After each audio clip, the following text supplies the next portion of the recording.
galera, Glauco Vidal por aqui, seja bem-vindo aqui ao nosso podcast por todo mundo. É um prazer ter você aqui de volta, nos assistindo aí do YouTube ou nos ouvindo através do Spotify.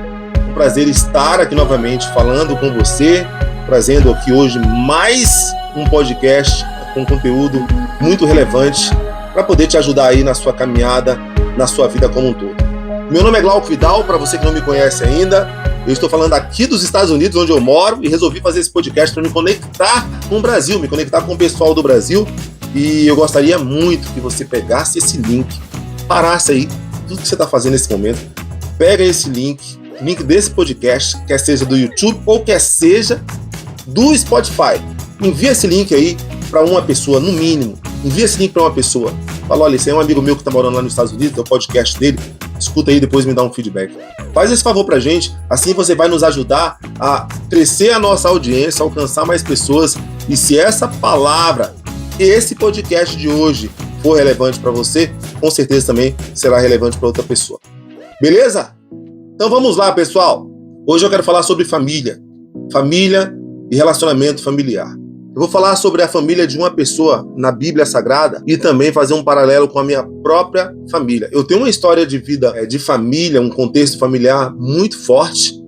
Eu fui criado em uma família que enfrentou vários desafios, vários problemas, e você vai ver que desfecho que isso deu, se todo mundo na minha família se tornou bem-sucedido, se todo mundo venceu, se todo mundo está vivo até hoje. Eu sou uma pessoa relativamente nova, ainda não tenho nem 40 anos, então, você está vendo aí, eu estou com essa carinha aqui de bebê, mas muitas coisas já aconteceram na minha família e eu quero poder compartilhar um pouquinho sobre isso com você hoje. Quero poder falar sobre uma pessoa na Bíblia que, na minha opinião e no meu entendimento bíblico, é a pessoa mais notável da Bíblia Sagrada. E olha que fazer essa seleção de pessoas mais notáveis é muito difícil, porque nós temos pessoas totalmente célebres na Bíblia, totalmente importantes na Bíblia. Nós temos... No Velho Testamento nós temos José, nós temos o próprio Jacó, que a história de Israel, não existia a história de Israel sem Jacó, tanto que o nome dele era Jacó e se tornou Israel. Nós temos a história de Abraão, né, do pai Abraão, considerado como o pai das nações. Nós temos a história do próprio Adão e Eva. Mas a história dessa pessoa na Bíblia é uma história muito marcante. E eu quero fazer um paralelo entre três histórias. Nós falamos um pouco sobre a história de José no último episódio desse podcast. Se você ainda não assistiu ou ouviu aqui no Spotify, volte lá. Você vai ver que a gente falou um pouco sobre a história de José, uma história de muita superação, uma história linda. Uma pessoa que foi vendido como escravo e se tornou um governador de uma nação, do Egito. Só que hoje nós vamos falar dele, do rei, o maior rei da história da Bíblia Sagrada, o rei Davi, do homem que foi chamado segundo o coração de Deus, lá em 1 Samuel, no capítulo 13, no verso 14. Deus chamou Davi de homem segundo o seu próprio coração. Então Davi era uma pessoa muito proeminente, mas, como toda a história de sucesso, a história de Davi não começou totalmente bem sucedida. Davi, ele foi chamado e foi consagrado, se é que a gente pode dizer assim, a rei de Israel, quando ele ainda era só um garoto. Ele era um reles pastor de ovelhas, mas ele só foi assumir o trono como rei aos 30 anos de idade. E você consegue encontrar essa história lá no livro de 2 Samuel, no capítulo 5, mais especificamente no verso 4. Então, se você for dar uma olhada, dar uma estudada, você vai ver que Davi ele foi consagrado como rei quando ele ainda era só um menino. O profeta Samuel apareceu lá na casa dele, a mando de Deus. Ele nem estava presente dentro ali da casa junto com Jessé, o seu pai, e com seus irmãos. Davi era um pastor de ovelhas, então ele deveria estar cuidando das ovelhas lá fora, e ele nem foi incluído por seu pai junto ali com os irmãos que poderiam ser ordenados rei. Então Davi, ele era um menino muito bonito, muito vistoso, mais ou menos assim parecido comigo. A diferença entre eu e Davi é que ele tinha cabelo e eu não tenho mais, né? Mas Davi era tão lindo assim quanto eu, quanto a mim, e o nome disso é autoestima, pessoal, tá? Então, Davi, ele estava no campo e ele não foi chamado pelo seu pai para se apresentar ao profeta Samuel. Então Samuel olhou ali para os caras que eram ainda mais bonitos do que Davi, que eram altos, fortes, eram soldados, né? Em termos de porte físico, os irmãos de Davi pareciam muito comigo. Ó, você está vendo aqui que eu sou um cara forte, né? Agora, em termos de beleza, aparência física, assim, rosto, Davi era mais parecido comigo. Então, brincadeiras à parte, pessoal, eu sei que Davi, ele não foi cotado para ser o rei ali dentro daquela família. Essa história nos fala sobre uma raiz de rejeição. Davi, ele não era tão preferido dentro da casa dele. Na verdade, ele era preterido. Ele estava ali relegado a ser aquele pastor de ovelha. O que tem muito valor, só que é uma profissão solitária. Eu já fui pastor de ovelhas aqui, tá? Nos Estados Unidos. Quando eu cheguei aqui nos Estados Unidos, eu vim para trabalhar como voluntário e a área que eu escolhi para trabalhar foi uma fazenda. Então, todos os dias eu limpava o cocô da vaca, que é o barn, que a gente chama. Eu levava comida ali para as vacas e para as ovelhinhas e para os porcos. A gente tinha ovelha, porcos, galinha e vaca. Eu cuidava desses animais, levava as vacas para pastar e trazia elas para dentro do celeiro à noite, porque é um país frio, então elas tinham que dormir dentro do celeiro. E era assim, era muito legal, mas é uma profissão assim, meio solitária. Você fica ali no meio do mato com os animais, dando comida, protegendo os animais dos perigos. Ovelha é cabeça dura, viu, gente? Misericórdia, ovelha é cabeça dura demais. Ela é muito obediente quando ela quer ser, mas ao mesmo tempo ela é muito cabeça dura. Quando ela foge, esquece. Se uma foge, as outras vão atrás. Então, a ovelha é bem cabeça dura. E Davi era um pastor que cuidava de ovelhas. Então, eu tive a oportunidade. Você está vendo que eu e Davi, nós temos tudo a ver, né? Até pastor já fui também, de ovelhas. Então, mas mesmo assim, a Bíblia chama Davi de um homem segundo o coração de Deus. E o que é ser uma pessoa segundo o coração de Deus? Ser um homem segundo o coração de Deus significa alguém cujo o caráter, a vontade, os propósitos estão alinhados com a vontade de Deus. Então, Davi, ele consagrou todo o seu ser, a sua existência a Deus, e ele não tinha um plano B. Ele não tinha um outro Deus para servir. E era comum ali em Israel naquela época as pessoas terem muito mais do que um Deus. Então as pessoas faziam os seus deuses, produziam os deuses de pau, de pedra, de ouro, de barro.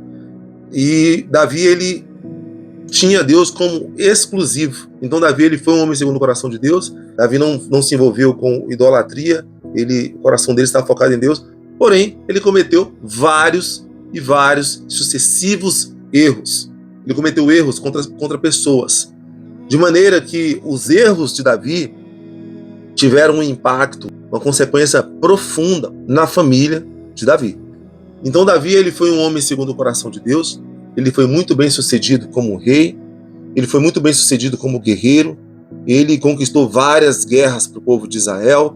Ele livrou Israel de várias guerras. Ele era um excelente líder. Mas ele não era um excelente líder de sua própria família. Davi, ele tinha várias mulheres e mesmo sendo rei e tendo várias mulheres, ele cobiçou uma mulher que não era sua.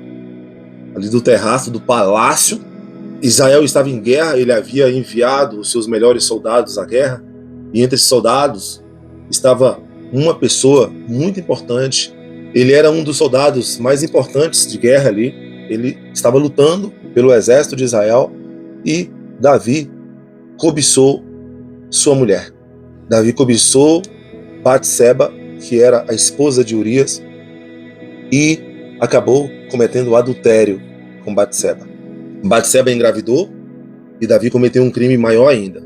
Ele, infelizmente, mandou trazer de volta da guerra Urias para se deitar com Batseba, para poder despistar, para poder disfarçar que ele havia dormido com sua mulher, com a mulher de Urias. Só que Urias acabou não dormindo com a sua mulher, porque Urias não achava justo os soldados, os amigos deles estarem lá lutando e ele vir para casa somente para se deitar com a sua mulher.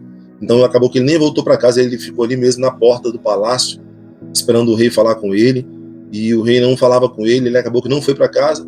Quando Davi o manda novamente para a guerra, Davi coloca uma carta nas próprias mãos de Urias, ordenando ao capitão ali, a pessoa que estava ali no comando daquela guerra, que colocasse Urias na linha de frente da guerra, desprotegido. E Davi foi tão ardiloso que Davi falou: coloque-o lá para que ele morra. Então Davi, ele intencionou matar um de seus soldados, Urias, porque esse soldado não dormiu com a sua própria esposa para poder despistar ali a evidência de que Davi havia cometido adultério com sua mulher e havia engravidado. Então Davi mandou matar Urias e as consequências disso elas foram terríveis, porque Batseba de fato ela engravidou, só que a criança acabou morrendo e depois Davi teve uma sucessão de eventos trágicos na sua família. Então um de seus filhos, como ele tinha assim várias mulheres, um de seus filhos chamado Amnon acabou se apaixonando pela sua própria irmã e sentiu o desejo de possuir a sua irmã sexualmente.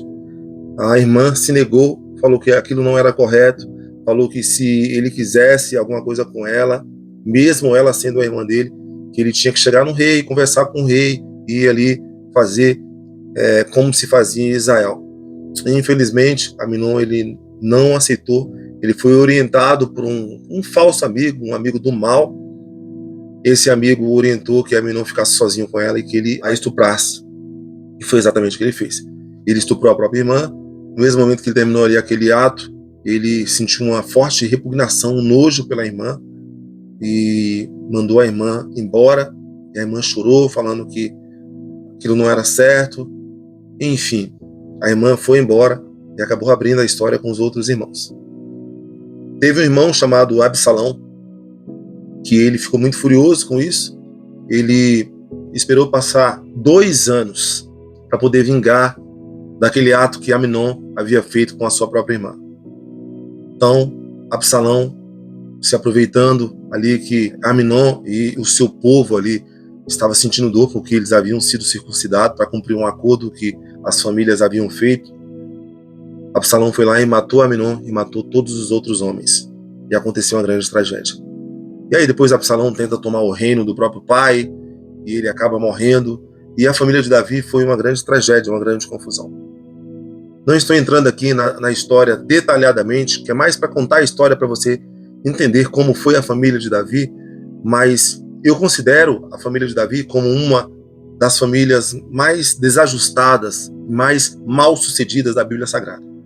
A primeira família que foi extremamente mal sucedida foi a família do próprio Adão e Eva. Infelizmente, você sabe que o primeiro homicídio da Bíblia Sagrada foi Caim matando seu irmão Abel. Ele derramou o sangue do seu irmão e cometeu ali um homicídio.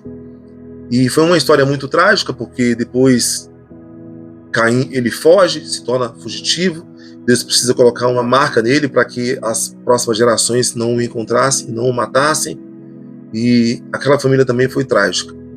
Então Adão e Eva saíram do jardim de uma vida harmônica para viver uma vida dura, de lida, de campo. E ali aconteceu o primeiro crime. Depois as famílias ali elas foram perpetuando. Algumas foram bem-sucedidas, outras foram extremamente mal-sucedidas. E a história de Davi foi uma história muito mal-sucedida. Eu também tenho uma história de família muito mal-sucedida. O meu pai e a minha mãe, antes mesmo de eu nascer, eles já eram pessoas muito sofridas. Meu pai morava nas ruas do Rio de Janeiro, cresceu nas ruas, porque a sua família, seus irmãos, tinham envolvimento com drogas, com crime. Para escapar disso, ele acabou indo para as ruas e virou ali um garoto de rua, um mendigo, um sem terra, e virou um andarilho.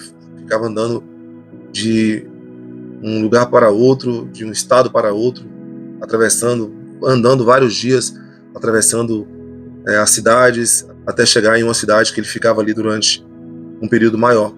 E foi nesse contexto que o meu pai conheceu a minha mãe. Meu pai pegou uma carona com um motorista do Rio de Janeiro para Brasília, para ajudar esse motorista a descarregar o caminhão.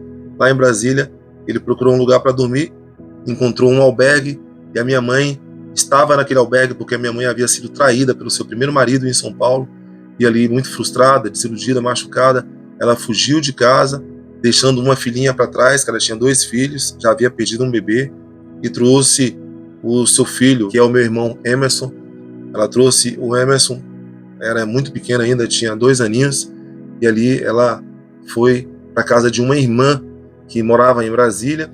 Só que chegando lá na casa da irmã, A minha mãe teve uma discussão com o marido e o marido disse que não queria a minha mãe ali porque não tinha espaço para ela, e minha mãe acabou indo para no albergue. Lá no albergue minha mãe conheceu meu pai. E aí, infelizmente, a história ela se torna trágica, porque o meu pai era usuário de drogas, a minha mãe não sabia, mas meu pai era um usuário de drogas, e o meu pai começou a judiar muito da minha mãe.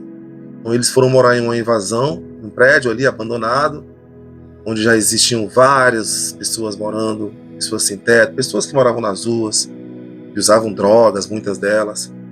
E meu pai levou minha mãe para ali, depois que eles saíram daquele albergue. E ali eu nasci. Nasci ali naquele contexto de escassez, de fome, de miséria, vendo muita miséria, sempre rodeado por muita miséria, muita escassez. O prédio que a gente morava não tinha paredes, era fechado com um pedaço de madeira, com papelão, com lona. Passou-se algum tempo, alguns anos, eu tinha 4 anos, o dono daquele terreno ali, daquela propriedade, pediu para aqueles moradores de rua saírem do prédio.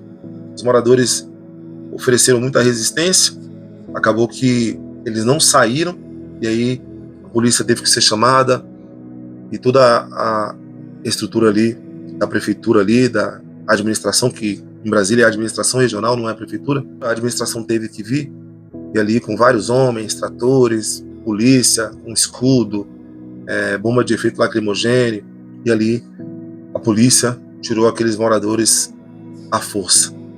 E eu estava naquele meio, era uma criancinha, vendo toda aquela confusão, meu pai partindo para cima da polícia, com pau, com pedra, a polícia dando cacetada nos homens e nas mães, até nas crianças, e eu desesperado sem saber o que estava acontecendo com meus 2 irmãos. Eu tinha 2 irmãos nessa época, que era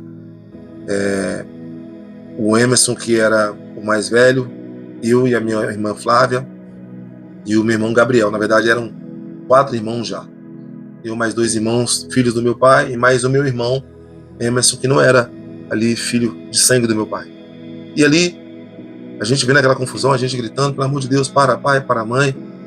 Conclusão, fomos despejados, sem ter para onde ir, ficamos ali dormindo, morando embaixo de árvores durante muitos dias, até a gente ir ali para a rodoviária, terminal de ônibus da cidade, e ali a gente pedia à noite, porque havia começado a chover, a gente pedia à noite ali para aquele segurança que ele guarda da rodoviária, nos deixar dormir ali embaixo da rodoviária, que não chovia. E ele nos deixava dormir, mas com a ressalva. Às 4 da manhã, nós tínhamos que levantar e começar a sair, porque as pessoas começavam a chegar na rodoviária para poder pegar o ônibus e ir para os seus trabalhos. Então elas não poderiam nos encontrar ali, deitados no chão da rodoviária. E foi exatamente isso que a gente fez. A gente ficou ali um bom tempo, dormindo embaixo ali de um banquinho de concreto na rodoviária. Meus pais forravam ali uns lençóis, umas roupas no chão, que foi o que a gente conseguiu salvar e trazer daquele prédio.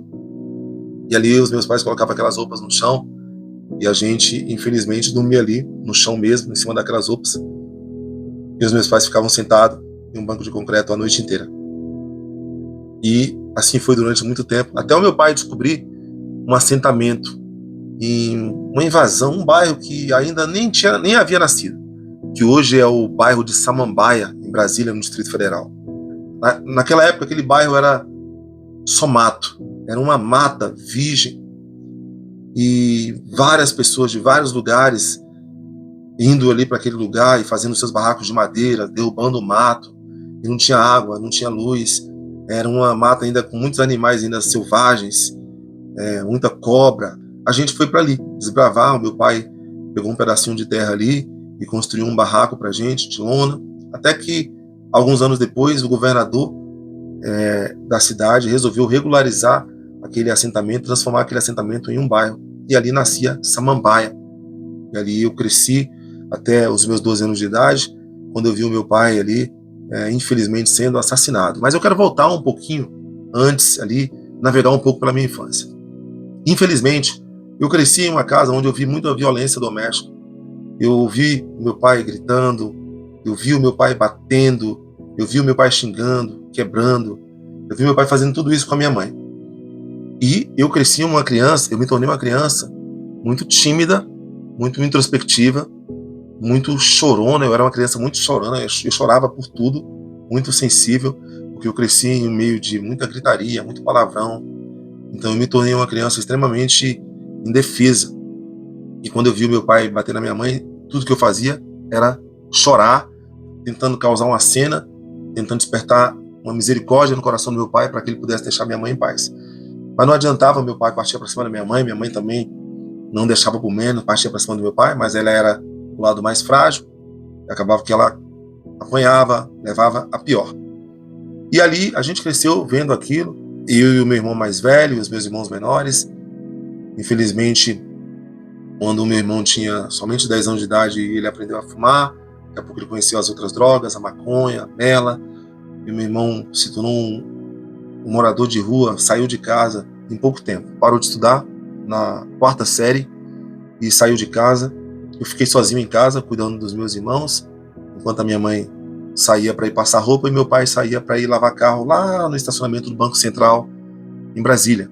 E ali eu cresci. Então, muita responsabilidade quando eu era pequeno, cuidando dos meus irmãos, limpando casa, fazendo comida. Minha mãe sempre deixava a comida pronta, mas eu acabava sempre fazendo uma coisa e outra. E eu cresci com esse senso de responsabilidade, como se eu fosse os pais dos meus irmãos. Então, infelizmente, eu acumulei muitos problemas emocionais ali ainda pequeno, e tudo que eu conseguia fazer era chorar e guardar para mim mesmo. Por ser uma criança tímida, não tinha muitos amigos, tinha pessoas que caçoavam de mim, colocavam vários apelidos, agravando ainda mais o meu sofrimento. Eu muitas vezes levava na esportiva, mas outras vezes aquilo me ofendia, porque eram bullying com a minha cor, com as minhas feições, com o tamanho de parte do meu rosto, meu corpo, meu nariz, minha boca, minha orelha. E isso acabava que me abalava mais ainda, e eu ficava muito triste com isso. Tentei me matar algumas vezes, para ser mais preciso, 2 vezes. Uma vez eu tentei disparar uma arma de fogo na minha cabeça, a bala mascou, era uma arma velha, e graças a Deus não disparou. Uma outra vez eu tentei me jogar de uma ponte, só que graças a Deus também não deu certo. De maneira que eu tive uma adolescência, uma pré-adolescência, uma infância muito difícil. Aos 12 anos de idade, eu estava na escola, estava estudando, e ali eu descobri que o meu pai, ele havia sido morto. Quando eu saí da escola para ir lá em direção ao corpo do meu pai, cheguei ali próximo ao corpo, a uns 200 metros do corpo, eu vi ali aquela roda de gente ali, olhando aquele corpo. Eu não aguentei chegar até o corpo e eu desmaiei, de tamanho pavor, de tamanho terror. E a minha vida, ela se tornou uma vida muito difícil. Então, eu atraía pessoas que abusavam de mim, literalmente. Eu fui abusado por um pedófilo quando eu ainda tinha somente 13 anos de idade. Era um garoto. Essa pessoa se aproximou de mim ali com a proposta de me ajudar. Eu também me tornei um morador de rua. Nessa época, minha mãe teve que parar de trabalhar para cuidar dos meus irmãos e eu saí de casa. Agora minha mãe tinha o meu irmão mais velho e eu na rua. A gente passava meses sem voltar para casa, dormindo nas ruas, ali só encolhido na camisa ali. A gente encolhia o corpo, colocava a camisa ali no joelho e dormia ali. E por várias vezes eu via as pessoas passando e falando coisas do tipo sujando a rua, deveria morrer, e rogando pragas e jogando palavras malditas. E mal sabia as pessoas que eu havia vindo de uma família totalmente despedaçada. Então eu cresci nessa família. Assim como a família de Davi, que era uma família de um rei, houve histórias muito trágicas. Na minha família também houveram muitas tragédias. Eu, infelizmente, vi meu pai sendo assassinado quando eu tinha só 12 anos de idade. Meu irmão mais velho se tornou um viciado em drogas. Daqui a pouco eu já fui para as ruas e me tornei um viciado em drogas também. Meus irmãos menores começaram a usar drogas. Meu irmão mais velho, ele foi preso aos 15 anos, ficou dos 15 aos 18 preso. Era uma prisão para menor. E ali, infelizmente, depois daquilo, ele já não conseguia mais ficar solto. Ele saiu aos 18, foi preso aos 19, ficou até os 24, aí voltou com quase 25, aí ficou preso ali até os 30. E meu irmão, ele ficou quase até os 40 anos preso. Quando saiu, ficou 1 ano na rua e foi assassinado. Meu irmão mais novo também ficou preso durante 10 anos. Lá dentro da prisão conheceu a Deus, se transformou em uma outra pessoa, mas quando saiu para a rua também foi morto. Uma morte misteriosa, que ninguém sabe se foi assassinado, se foi envenenado, ou se sofreu um infarto. mas algo aconteceu com ele que foi ali na época de Covid, eu não pude ir ao enterro dele. Infelizmente, eu não tenho informação de como meu irmão foi morto. E eu estou aqui. No meio disso tudo, eu resolvi ser a pessoa que faz a diferença, que vive diferente. Eu resolvi ser a pessoa que não repete a história trágica da minha família. É claro que quando uma criança ela é criada nesse contexto de vida como eu fui, ficam muitas marcas internas. E até essas marcas se tornarem cicatrizes, vai levar muito tempo. E uma característica das feridas interiores é que elas não curam se não houver uma liberação de perdão, se não houver um exercício terapêutico, se não houver um acompanhamento terapêutico sistêmico muito, muito forte. Geralmente essas feridas elas não curam. Eu tive o privilégio, depois que eu perdi o meu pai assassinado, eu tive o privilégio de ter sido convidado para ir a uma igreja evangélica, uma igreja cristã, aos 13 anos de idade. Bem assim, logo depois da morte do meu pai. Meu pai morreu dia 1º de abril e eu fiz aniversário no dia 19 de junho daquele ano e eu fui convidado para ir para a igreja quando eu tinha acabado de completar os meus 13 anos. E ali naquele dia eu tive um encontro com Deus. Deus ele veio de uma forma muito natural, sobrenatural, mas que se refletiu ali no meu corpo, de uma forma muito forte. E Deus ele falou comigo ali. E a partir daquele momento eu entreguei a minha vida a Deus. Eu chorei muito naquela noite. Eu fiquei ali. A experiência foi muito forte que eu tive. E a partir daquele momento eu não iria mais voltar para o mundo do crime, porque eu já estava praticando pequenos delitos. Eu já estava. Quando eu me tornei morador de rua, lá na rua eu aprendi a cometer pequenos delitos e infelizmente me tornei uma pessoa que já estava começando a cometer pequenos crimes. Mas fui resgatado antes, fui adotado por uma outra família. Essa família me levou para a igreja e a minha história começou a tomar um novo rumo. Só que a parte terapêutica demorou muito. Então, por muito tempo eu fui uma pessoa que toda aquela violência que foi exposta a mim quando eu era criança estava dentro de mim. E eu comecei a me relacionar ali com outras pessoas dentro da igreja, mas ainda sempre de forma muito tímida, não me entregava, não me abria com as pessoas, era uma pessoa desconfiada. E só foi quando eu comecei a namorar, quando eu encontrei a minha primeira namorada, que eu pude colocar para fora tudo aquilo e começar a me tornar aquele monstro que meu pai havia sido com a minha mãe. Claro que eu nunca bati em nenhuma mulher, nunca fiz nem 1% de tudo que meu pai já fez com a minha mãe, com outra mulher, eu jamais fiz isso. Mas era um cara irritadiço, era um cara nervoso, era um cara que gritava, era um cara que não tolerava, era uma pessoa que a minha namorada vinha discordando de mim, eu era uma pessoa defensiva, uma pessoa altiva. Então levou-se muito tempo para que eu me libertasse das mazelas que foram depositadas, dos lixos que foram depositados dentro de mim. E te falo, aqui no alto dos meus 39 anos, infelizmente, eu não posso dizer que eu sou uma pessoa totalmente curada. Porque tem coisas que você faz com uma criança, como abuso sexual, violência física, e por mais que essa criança não vá manifestar esses atos de violência no futuro com alguém, ela ficou marcada para sempre. E é muito complicado explicar isso para quem não passou por isso. Quando você conversa com uma pessoa que passou exatamente pelo que você passou, fica fácil. Agora, quando você explica para uma pessoa que você teve uma reação ou uma ação errada, de repente, por causa de algo que alguém fez com você, aí a pessoa fala, isso aí é mentira, isso aí você está usando uma coisa para justificar outra, não tem nada a ver. É claro que não justifica, porque o meu pai foi um monstro com a minha mãe, bateu na minha mãe, não foi um bom provedor, foi um usuário de drogas, eu vou me tornar a mesma coisa com a minha esposa e com o meu filho. Claro que não. Hoje eu tenho um filho, hoje eu sou um provedor, hoje eu trabalho. Eu tenho, sim, algumas dificuldades com a minha esposa, como qualquer marido tem, mas nada de bater na minha esposa, de xingar. Eu nunca falei nenhum tipo de palavrão, sua isso, sua aquilo com a minha esposa. Por mais desafios que a gente já tenha tido no relacionamento, desafio mesmo de convívio, de conflitos, são duas vontades querendo imperar, egoísmo, um não quer matar a sua vontade para ceder a do outro. Todo relacionamento, ou pelo menos grande parte dos relacionamentos, especialmente os principiantes como nós, que temos 1 ano de casados, vão passar por isso. Se não for no primeiro ano, no segundo ano, vai passar em algum momento de suas vidas juntos.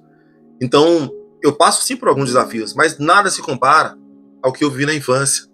Só que eu ainda vejo que existem muitas marcas e coisas que vêm com uma força que é maior do que eu possa controlar.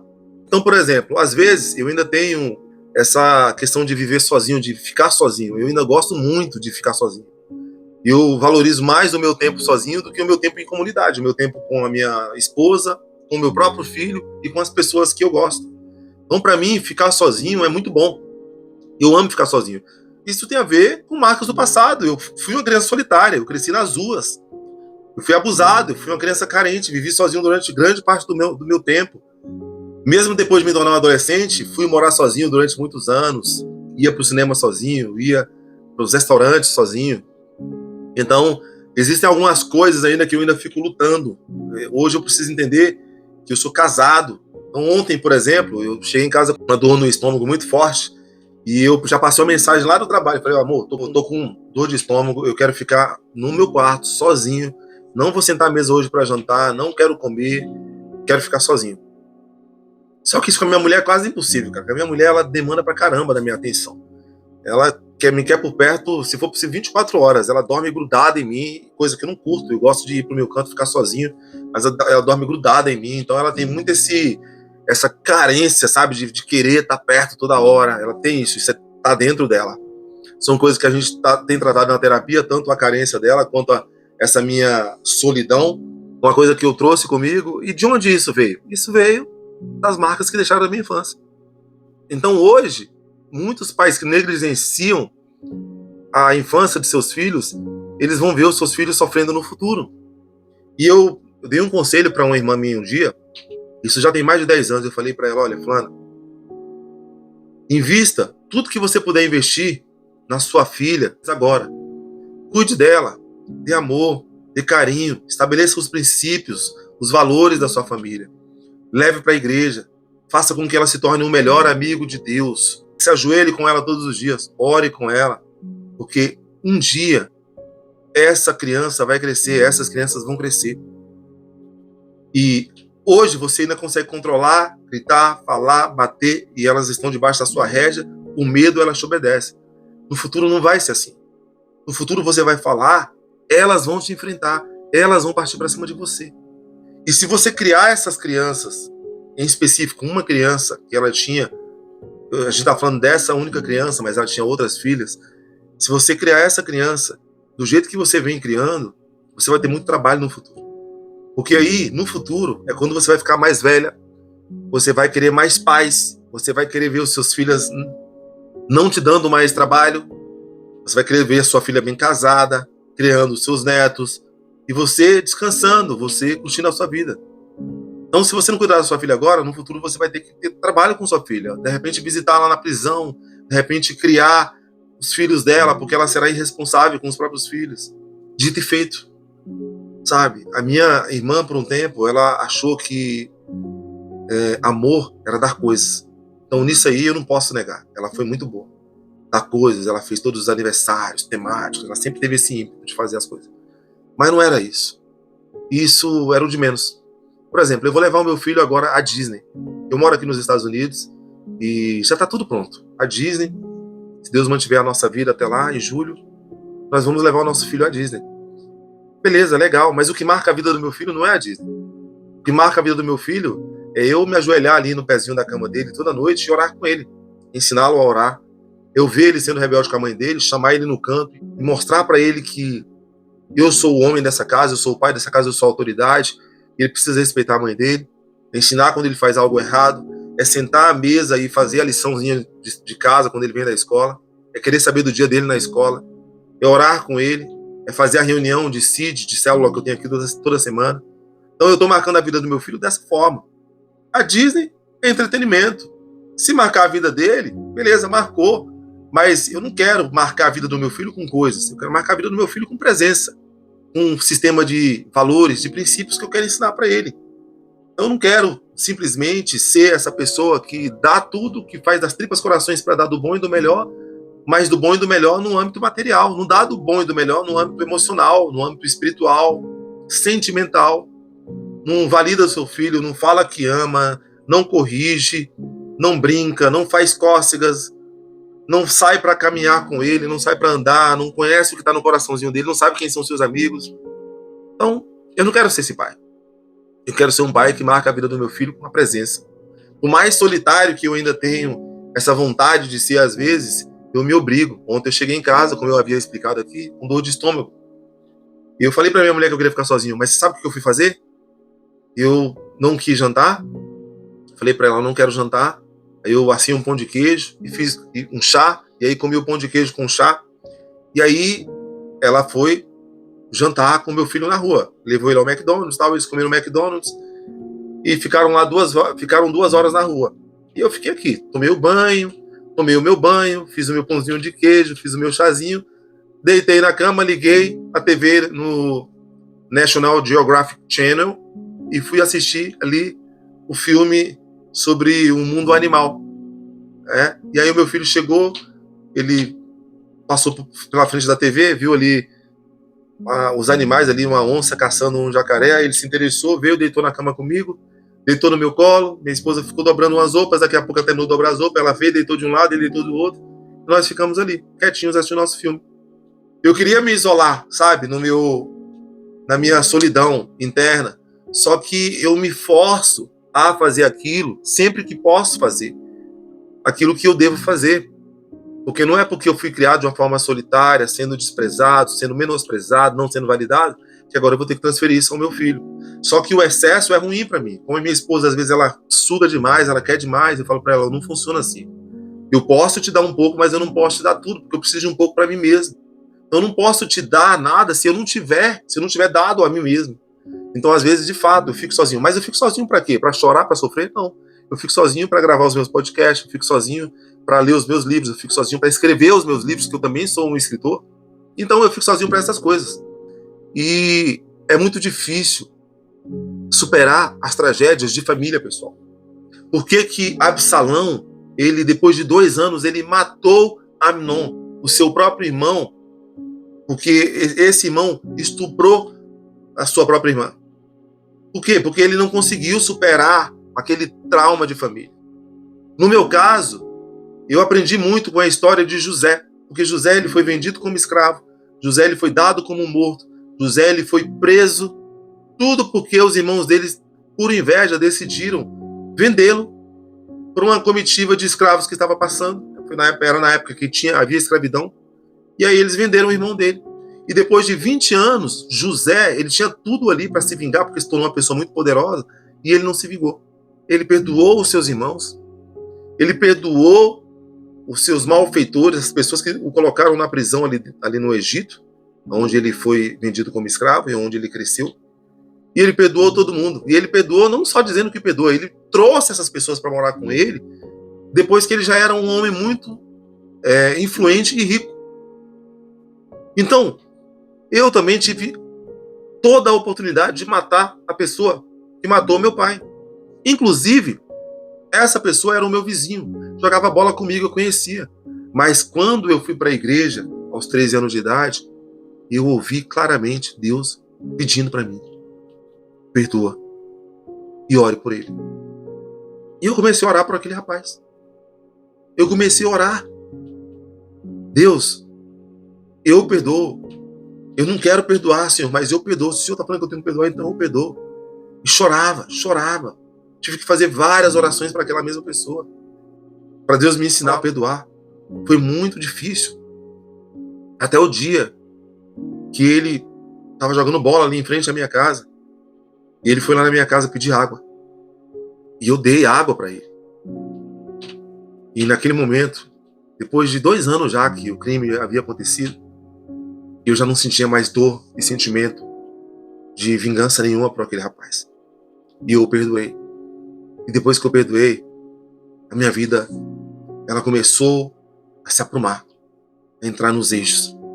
Eu comprei o meu primeiro carro, arrumei a minha namorada, me tornei um líder na igreja, as coisas começaram a acontecer. Claro que as coisas ainda iam demorar muito para acontecer, porque os lixos emocionais que são depositados dentro da gente, eles não são tirados de uma vez só. Eles são tirados através de terapia, são tirados através de conselhos, através de orientação. É por isso que você precisa ter amigos. de verdade.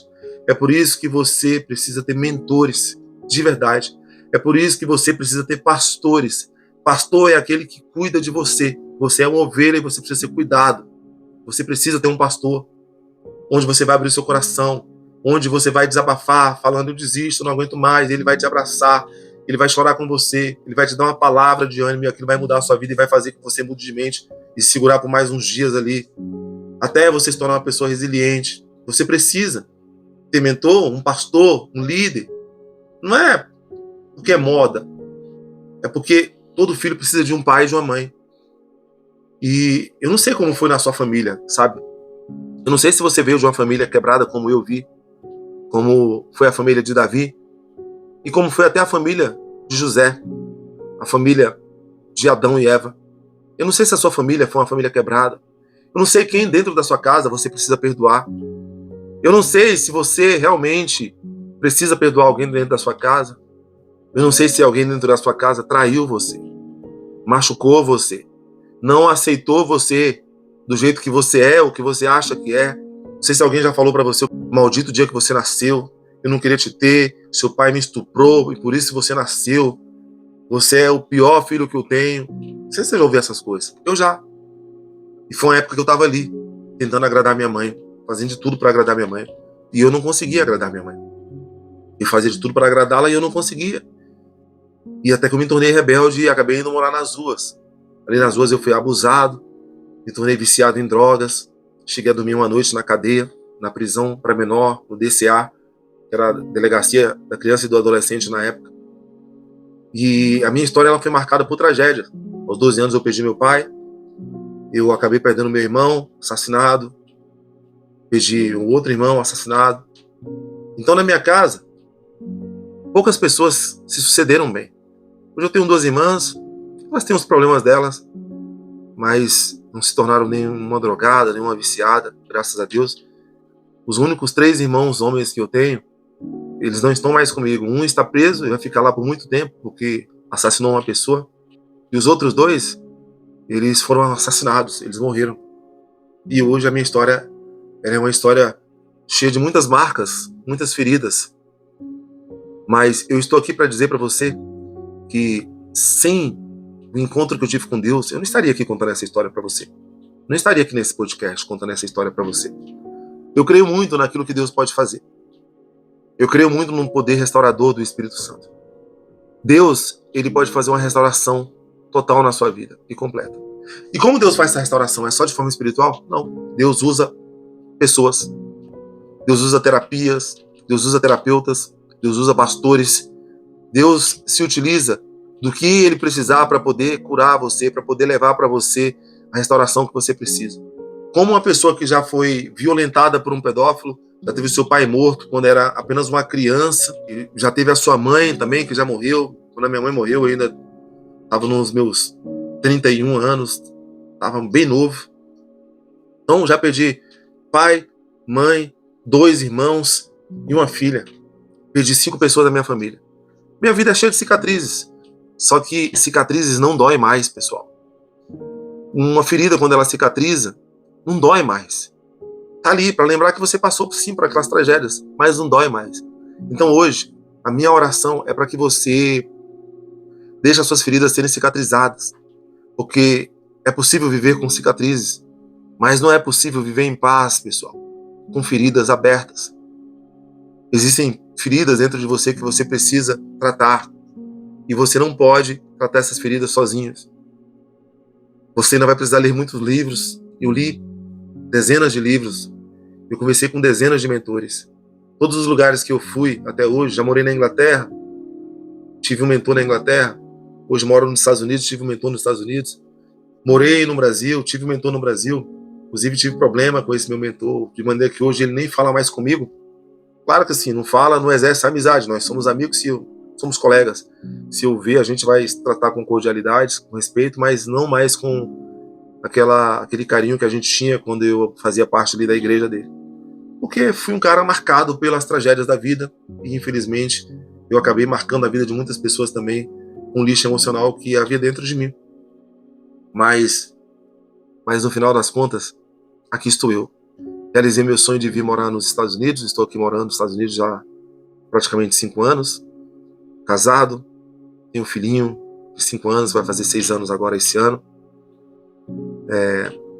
Empregado, trabalhando, me formando aqui para me tornar um pastor muito em breve.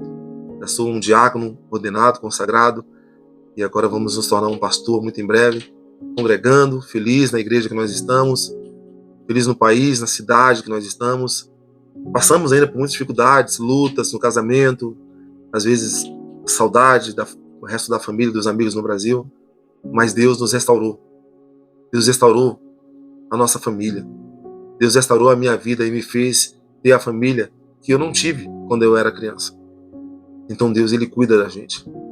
E por isso que a Bíblia fala que Davi era um homem segundo o coração de Deus. Por mais marcas que Davi causou, por mais pecado, por mais erros que ele tenha cometido, ele ainda assim foi um homem segundo o coração de Deus, porque aquele homem, tudo que ele fazia, ele consagrava a Deus. Até para ir atacar o exército inimigo, ele se consultava com Deus, para saber se realmente era para ele ir fazer aquilo ou se não era para ir fazer. Então é essa pessoa que eu tenho perseguido hoje, que eu quero me tornar. A pessoa que consulta Deus em tudo. Se eu estou tomando essa decisão aqui de fazer essa compra, qual é a sua opinião? Eu faço ou não faço? Eu vou ou não vou? Eu abro esse negócio ou não abro esse negócio? Eu fecho esse negócio ou não fecho esse negócio? Eu inicio esse ministério ou eu não inicio esse ministério? Fala comigo, Deus, me orienta. Então essa é a pessoa que eu tenho sido com Deus, essa pessoa que eu tenho feito o máximo possível para me tornar com Deus. E eu quero declarar que você também pode se tornar essa pessoa. Eu não sei qual é a história da sua vida. Tomara que você tenha uma história de vida muito bem sucedida. Glória a Deus, não se sinta culpado por ser bem sucedido, tá? Às vezes as pessoas falam, poxa, o cara tem uma experiência incrível de vida, né, cara? Superou e tá lá nos Estados Unidos. E eu tenho tudo aqui, tenho uma família top e ainda não conquistei. Se você tem uma família top, essa é a sua maior conquista. É a sua família top. Se você tem o seu pai casado com a sua mãe, você nunca viu violência doméstica, se você nunca passou por nenhum período de drogas na sua vida, um período obscuro da sua vida, não tem problema. Isso é maravilhoso, pessoal. Sabe, na verdade você é a pessoa que deu certo já quando nasceu. Então agora você só precisa ser mais que vencedor, porque você já é vencedor. Esse podcast foi para isso, para falar para você que tem essas demandas dentro de você. Você que tem família quebrada, você que é fruto de pais divorciados, você que veio de uma família com muita briga entre seus irmãos, você que ouviu muitas palavras de maldição saídas da boca da sua própria mãe, do seu próprio pai. Você nunca vai ser nada, vai ser que nem o vagabundo do seu pai, é um gayzinho, é isso, é aquilo. Cara, quero falar para você o seguinte, meu amigo, meu irmão, minha irmã, você não sabe o quanto você tem valor nas mãos de Deus. Nas mãos da pessoa errada você não tem valor nenhum, mas na mão da pessoa certa você é a joia mais preciosa do planeta Terra. Nas mãos de Deus você tem muito valor. Muito, mas muito, muito valor. Então eu quero dizer a você, meu amigo, minha amiga, meu querido amigo, minha querida amiga, que escutou esse podcast. Você não está aqui por acaso. Deus, Ele tem uma história para você. Uma história cujo capítulo final ainda não foi escrito. Sua história está sendo escrita. E as histórias, elas têm capítulos de derrotas, elas têm páginas de fracasso. Mas o que importa sempre é o fim da sua história. Terminar bem é muito mais importante do que começar bem. É o que eu ouvia de um grande mentor, de um líder, do bispo Robson Rodovalho. Terminar bem é melhor que começar bem. Então, que você termine a sua jornada da melhor forma possível. Não importa se você não começou a sua jornada na melhor casa. Eu comecei minha jornada numa invasão, morei nas ruas quando eu era criança. Depois fui para o assentamento, cresci ali, na lama, na poeira. Quantos corpos eu não fui ver de pessoas que foram assassinadas, incluindo meu próprio pai. Sabe, não tinha um tênis, dividia um tênis chamado quichute com meu irmão, pra gente poder ir pra escola. Andava com as roupas rasgadas. Hoje eu tenho todas as marcas dentro do meu guarda-roupa. Tenho todos os tênis que eu quero ter. Eu tenho pelo menos uns 30 pares de tênis. Tenho todos os equipamentos. Tudo que eu quero. Eu quis comprar uma máquina para tirar, uma máquina profissional para fazer meus vídeos, para fazer minhas coisas, eu comprei. Eu quis ir para Disney, estamos indo para Disney agora. Quis comprar um carro, eu comprei o carro. Agora estamos nos encaminhando para comprar a nossa casa. As coisas estão acontecendo na nossa vida.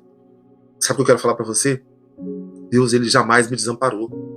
Deus, ele permite, querido, que você passe pela sua história trágica, porque a história trágica é a academia que vai deixar você forte, que vai malhar suas emoções, que vai criar músculos em você, os músculos que vão sustentar as bênçãos.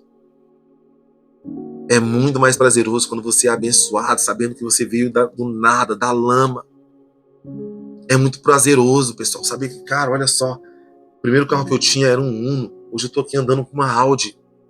É muito prazeroso isso. É um carro, é um pedaço de lata. Eu não tô dando valor ao carro em si. Não é isso, eu não sou apegado a coisas. Mas é aonde Deus pode te fazer chegar quando você permanece firme na sua presença. Agora tem uma coisa. Tem um segredo. Qual é o segredo? Ah, meu amigo, eu grudei em Deus que nem chiclete gruda em roupa. Eu grudei em Deus, cara. Eu grudei. Assim como Davi. Hoje, se eu for parar para pensar na minha vida, eu segui um pouco dos passos de Davi, incluindo a beleza, né, que eu já tinha falado para você. Cara, eu fiz música quando eu era mais novo, mais jovem. Tudo bem que as minhas músicas nunca foram cantadas por ninguém, porque hoje eu acho elas ridículas, mas eram para mim. Eram para mim aquelas canções. E eu escrevia livros para mim. Eu escrevi um livro chamado Namorando, a Escolha Certa. Um livro dando dicas de namoro. Quantas vezes eu não li o meu próprio livro? Dando dicas para mim, olha, a pessoa que você precisa encontrar, Glauco, ela é assim, assim, assada. Não dê sua vida para qualquer mulher, a mulher que não tem um compromisso com Deus. Hoje minha esposa pode ter qualquer defeito, mas ela é uma serva de Deus. Então, cara, o que Deus tem feito na minha vida é muito sobrenatural, pessoal, é muito surreal. E eu quero declarar a mesma coisa sobre a sua vida. Obrigado você que está aqui no meu podcast. Você não está aqui por acaso. Se você tem tido paciência de escutar as nossas palestras aqui, obrigado. Eu tenho certeza que Deus ele tem tocado você e falado com você. E eu declaro bênção sobre a sua família antes de fechar esse podcast. Declaro que se você não teve uma família abençoada, você construirá a sua própria família abençoada, assim como eu tenho hoje. Tenho um filho lindo, cara. Carinhoso. Pensa no menino carinhoso. Sabe, um filho cheio de vida. Meu filho é maravilhoso. Sou apaixonado pelo meu filho. Tenho uma esposa linda também. Esposa que me dá trabalho, que me passa raiva. Mas até isso eu amo na minha mulher. Infelizmente, a gente tem vivido fases de adaptações. Então, são fases onde a gente tem muita desavençazinha doméstica. Eu faço uma coisa de um jeito, mas não é do jeito dela. Ela faz de um jeito, mas não é do meu. E a gente ainda está se chocando por essas coisas. Mas assim, tirando essas coisas, gente, eu tenho uma família. Deus me fez viver em família. E é isso que eu quero declarar sobre a sua vida. Que você possa viver em família. Você possa tirar a lição da família de Adão, de Davi, de José e da minha família. Que Deus te abençoe. Muito obrigado por ter assistido esse podcast, ouvido esse podcast aí no Spotify. Eu espero que você possa compartilhar essa palavra. É fácil o que você precisa fazer. Só pega o link, copia o link, envia no WhatsApp de uma pessoa e fala, cara, é um amigo meu que mora lá nos Estados Unidos, o cara é show de bola. Escuta. Escuta e depois me fala o que você achou. É só isso que eu preciso de você, mais nada. O resto, deixa as pessoas me conhecerem a nossa história e deixa Deus falar através dessas nossas histórias em suas vidas e deixa Deus resgatá-las.